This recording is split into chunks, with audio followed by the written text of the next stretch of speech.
forecast first. Sponsored by Matex Heating, Cooling, and Plumbing.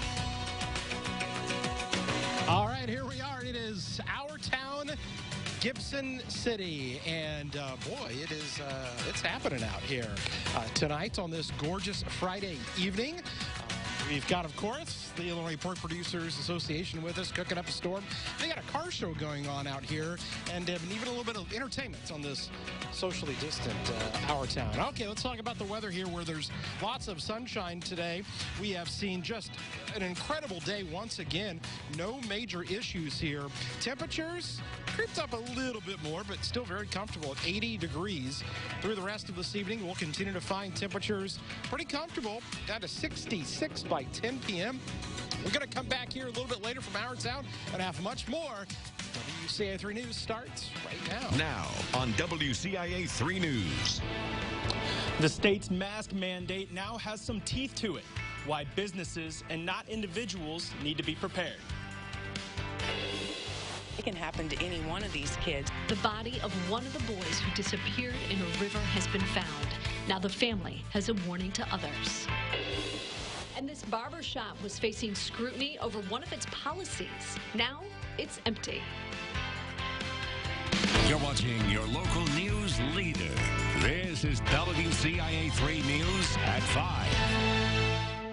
We have breaking news right now. The body of one of the two boys who disappeared in the Illinois River last night has been found. The Beardstown Volunteer Fire Department just made that announcement. A 12-year-old and 15-year-old went under the water at the junction of the Sangamon and Illinois River. The family says this was around 7:30 last night. Beardstown Police and Fire, state police, and crews from surrounding counties helped in that search. The family says the kids had gone swimming there before. More help, and there needed to be an awareness for the drop-offs around here, because there's so many people that are hurt around here that aren't even aware of what's underneath these waters, because the barges pass through here, and it can happen to any one of these kids, and they don't even know what's out there whenever they go out there. Crews stopped their search overnight after it was too dark, but resumed in the morning. They're still searching for the second boy. Our other top story tonight. These rules are a common-sense way to enforce mask requirements without jumping immediately to the extremely tough consequences that exist on the books today. Governor Pritzker announced new rules to enforce the state's mask mandate after a spike in COVID cases. The rules give local authorities a guideline on how to handle businesses that aren't requiring them.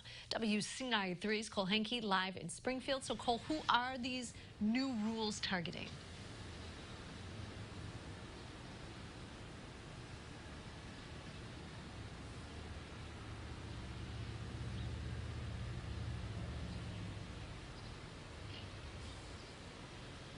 Governor wants to make sure all businesses like restaurants or stores are requiring masks. His new guidelines will allow county public health officials to issue a fine to a business if they refuse to require masks, but that only comes after 2 warnings. The new guidelines are similar to ones already in place in Springfield and in Sangamon County. While businesses and business owners can be punished, individuals won't be if they're the ones refusing to wear masks.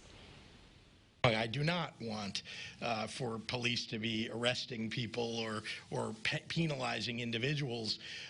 On the other hand, I've asked local authorities, including police, including local health authorities, to remind people as frequently as they possibly can that they need to follow this mask mandate. Now, the decision to go after businesses and not individuals didn't make everybody happy. The Illinois Retailers Association called the new guidelines, quote, a slap in the face to Illinois business owners who could fall victim to the actions of one of their customers. House Minority Leader Jim Durkin also spoke out against the new rules, saying that the legislature should, that is, return to Springfield to make the rules instead of the governor. Now, continuing our team coverage with this, public health leaders in central Illinois are trying to figure out how they're going to handle these new rules. WCIA 3's Courtney Bunting is live in our newsroom. And Courtney, you talked to business owners about this fining system. What do they think? Jennifer, the ones I talked to said that they support it, but they also said they aren't afraid of the penalties themselves because they're already following guidelines. I talked to the owner of Bunny's Tavern in Urbana. He says they're being so careful about distancing that they're only allowing for outdoor seating. They've even spaced their tables 10 feet apart instead of the required 6. They feel most businesses are already complying with the rules in this area, but the ones that aren't should face consequences. I think it's unfortunate, but I think it's a necessity.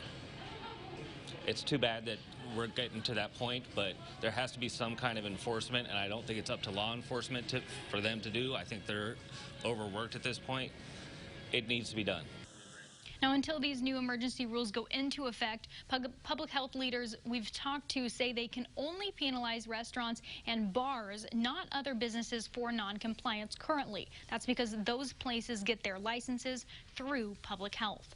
And public health leaders in Champaign County did say they will likely be the enforcers of these fines instead of it falling in the hands of law enforcement. But they are still having discussions with city and county leaders about how to handle it. Live in the newsroom, Courtney Bunting, WCIA 3, your local news leader. Courtney, thank you so much. Now, the Macon County Public Health Department already has a 3-step process for businesses. Those only apply to restaurants and bars because, again, that's where they can issue licenses. If owners aren't following public health guidance, they first get a warning. If that doesn't work, public health will go there in person to try to give them more guidance. And lastly, they may issue a cease and desist order. But the administrator says she is considering implementing a fining system. Taking a look at today's numbers, Champaign County has topped 1,600 cases. There are 31 new ones today. 400 of those cases are people 21 to 30 years old. Statewide, there were more than 2,000 new cases. That brings the total up to more than 190,000. The average now 7-day positivity rate is at 4.1%. 21 more people have died. There are now 7,600 COVID-related deaths in Illinois. And we are correcting a story that aired yesterday at 5 and 6. Accolade Senior Living in Paxton is the site of a COVID-19 outbreak. That is true. But there are 2 facilities with the Accolade name. The other is Accolade Healthcare Skilled Nursing. And we showed video of the wrong facility. We apologize for that mistake. Rantoul police say 2 people are okay after being hit by a car. It happened outside of Rantoul Township High School yesterday. Officers say a 30-year-old and a 10-year-old were in a crosswalk when someone drove through and hit them. The driver was ticketed for not yielding at that crosswalk. A barbershop at the center of controversy over what some called a racist membership policy is now sitting empty, and they won't be operating from their Champaign location anymore. WCIA 3's Andy Olson has more on this. You won't be able to find Rogue Barber Company at this location anymore. The landlord told me barbershop owner Michael Long turned in his keys Thursday and cleared out all his belongings. RDI Properties owner Michael Markstaller says Long wanted to wash his hands of the whole situation. Protests over the barbershop started in July after a membership program made customers sign off on not being part of so-called extremist groups. One of the included groups was Black Lives Matter. Long defended the stance, telling WCIA at the time he's seen those groups commit violent crimes, and he doesn't want to put his shop or customers in danger. The landlord tells me the sign is in the process of being taken down. That should be done within a week. In Champaign, Andy Olson, WCIA 3, your local news leader. And we've tried several times to contact Long about closing his shop. So far, he has not responded to our calls or messages. Have you had trouble with your mail service? You're not alone. Illinois lawmakers want some answers. They say there have been significant delivery delays because of changes at the Postal Service. Changes like eliminating overtime and reducing mail sorting and processing hours. The delays could prevent people from getting life-changing medications on time and impact the delivery of mail-in ballots during the election. Its creative flavors made an instant hit. How one man's trip down memory lane turned into a successful business. Plus this. College access is becoming more elusive for many families. Community college students are getting a helping hand. How a pair of professors is making the U of I more accessible to them.